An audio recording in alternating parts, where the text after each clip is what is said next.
we're going to move on now to card of the week. Okay. Shazam. No, it's not Shazam. Okay, so card of the week. We are moving on to a different IP. Yes. Okay, another very popular IP. Yes. So Jim, what's been going on in Magic the Gathering? Isn't there like some big something set about coming? like people walking and like even the trees were walking in the movie and like it was just hey man, they're Ents. Okay. Even the tree folk were were walking. They're in called that movie. Ents. Okay. Yeah, same thing. So Lord of the Rings has a set coming out for Magic, and you know it's they have a lot of cool stuff in it, a lot of controversy, and one of these amazing cards is the card of the week. Yeah. So Jim, why don't you talk about it, because this was your pick. You want to talk about this. So why don't you talk about it? Who is it? Who are you talking about? I don't think there's any better card. All right, there's definitely better cards, but this one really jumps out at me. Really good. Yeah. Sauron, the Dark Lord. Yeah. He is a Grixis card, so you know I'm loving my boy. Yeah. 3 in Grixis. As soon as he said Sauron, I'm like, let me guess, Sauron. he's Grixis. He has to be, right? Like, there's no other color choice. Sauron or Grixis is the most evil of the colors in all of Magic. Yep, true. Well, true evil. Yes. If we're going like Jun, that's more of like stupid evil. Because how dare you?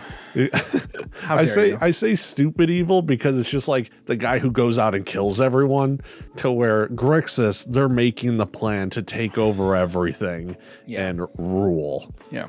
So, but yeah, Sauron, the Dark Lord.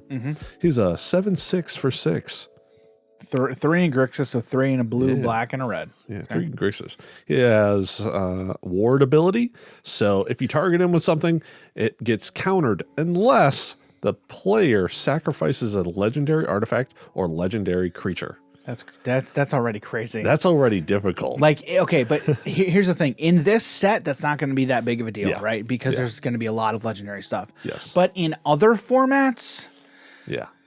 In Modern, he's also 6-drop. Like, who's gonna play? Well, yeah, you're not gonna play this in Modern. You're not gonna play. You're not playing this in Modern. No, not at all. But isn't it crazy that this is Modern legal? Yeah, that's just insane to me. Yeah. Anyway, continue. I'm sorry. All right. So then it has whenever an opponent casts a spell, amass orcs 1. So now this is the second amass army that we have. The other one was the zombies from Our Devastation, I think. Yeah. Or the Spark. Or the Spark, yeah, that one. And so now we're able to just have 2 really big creatures, which is what I really wanted to do. Have both amassing creatures. Yeah, so amass a zombie and amass orcs. Amass an army. Yes. And then he has, whenever an army you control deals combat damage to a player, the ring tempts you. And then it has, whenever the ring tempts you, you may discard your hand. If you do, draw 4 cards. So there's a lot here, okay? But it's basically it's a 7/6 for 6 with upside, with a lot of upside. Wow. But that ward is crazy. Yeah, dude. yeah, that ward is difficult. It is. It really is.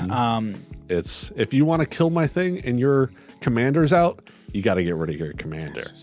Well, that's with targeting it, right? Specifically targeting, yes. But there's a lot of board wipes, so there's other ways. Yeah. So, okay. I think in order to talk about this, we do have to talk about the ring. Okay. Yes, the ring. Very important. The ring mechanic, the ring token.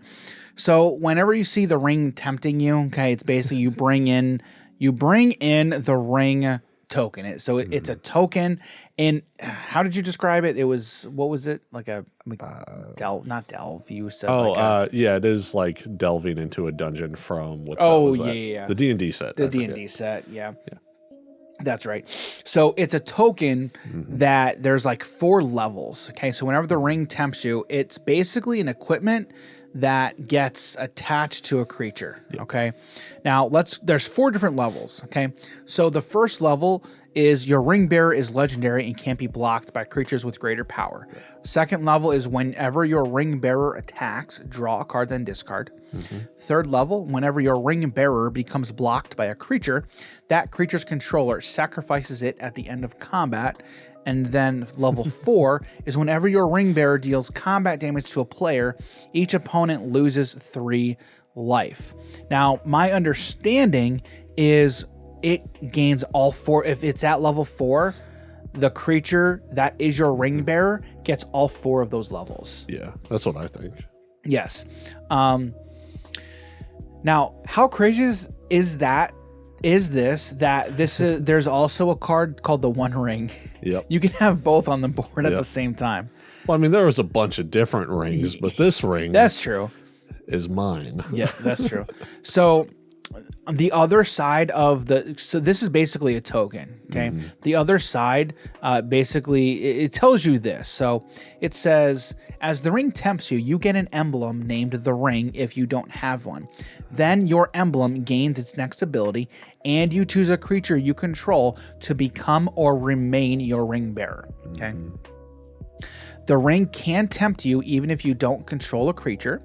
The ring gains its abilities in order from top to bottom. Once it gains an ability, it has that ability for the rest of the game. Okay. Each time the ring tempts you, you must choose a creature if you control one. And then each player can have only one emblem named the ring and only one ring bearer at a time. Yep. Okay. So I think in the context of the game, this makes it makes sense. Yeah. This makes pretty good sense. Yep. Okay. So what's your opinion on this ring token? What do you think about it? It's cool. I mean, it's a little gimmicky. I was gonna say, is it a it's gimmick? a little gimmicky. I ain't gonna lie. I think it works though. You know? Yeah. I do think it's a gimmick, but I think it works. Yeah. Especially since it's not, that one ring. It's just the ring. So there's a bunch of rings out there, and the Lord of the Rings, and so it kind of makes sense when you're playing in a pod with other people. You can all have a ring. Yeah, and you're all humans. So how many rings did the humans get? I think didn't the 7? I think it was 7. Yeah, I think it was 7. Dwarves had 3, or elves have 3. Okay, you're testing my knowledge here. How many rings were made? Here we go. All right, 20 were created. 3 for the elves, 7 for the dwarves, 9 for the race of men. Okay. And 1 for the Dark Lord to rule them all. One ring to find them all. And in the darkness bind them. That's how it ends, I know. One ring to bring them all, and in the darkness binds them. I think there's like 3 parts to it, and then it ends it like that. Yeah. Nerded out. Dude, I just want to sit down and rewatch all those. I love those movies so much. I rewatched the first one. Okay, all right. What? I thought you were gonna say The Hobbit. No. Let's not talk about The Hobbit. No, all right. I rewatched The Fellowship not too long ago, and I was like, extended. Yeah. All right. So you gotta watch the extended. It's only the extended. And I rewatched. And I'm like, I really enjoyed this one. Oh, it's my favorite trilogy of all time. Yeah. I really like that first one. Mm-hmm. Yeah, the first one is great, but they're all good. Yeah. Oh, dude. In the last one, when Aragorn comes with the ghost army, yes, right? Yeah. But they just see him as like, you're with 3 dudes, like we got you, and then the ghost army just comes plowing through. Oh, that was beautiful. It was so good. Yeah. Mm-hmm. So anyway.